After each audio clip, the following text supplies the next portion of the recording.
بسم اللہ الرحمن الرحیم۔ حضرت امام حسین رضی اللہ تعالی عنہ نے فرمایا، سب سے بڑا سخی وہ انسان ہے جو کسی ایسے کو عطا کرے جس سے کسی قسم کی توقع نہ ہو۔ جو کسی مومن کے قرب و غم کو دور کرے، خدا اس کے دنیا و آخرت کے غم و اندوہ کو دور کرے گا۔ مومن نہ برائی کرتا ہے نہ ہی عذر پیش کرتا ہے، جبکہ منافق ہر روز برائی کرتا ہے اور ہر روز عذر خواہی کرتا ہے۔ گزشتہ نعمتوں پر شکر کرنا آئندہ نعمتوں کا سبب بنتا ہے۔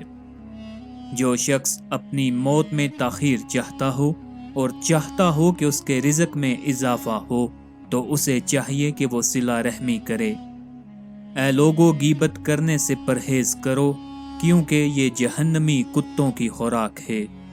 قیامت کے دن اسی کو امن و امان حاصل ہوگا جو دنیا میں خدا سے ڈرتا رہا ہوگا۔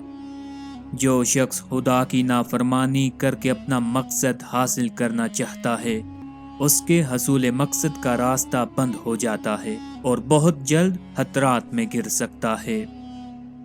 لوگوں میں سب سے زیادہ مہربان شخص وہ ہے جو ایسے شخص کو معاف کر دے جو اس سے اس بات کی امید نہ رکھتا ہو۔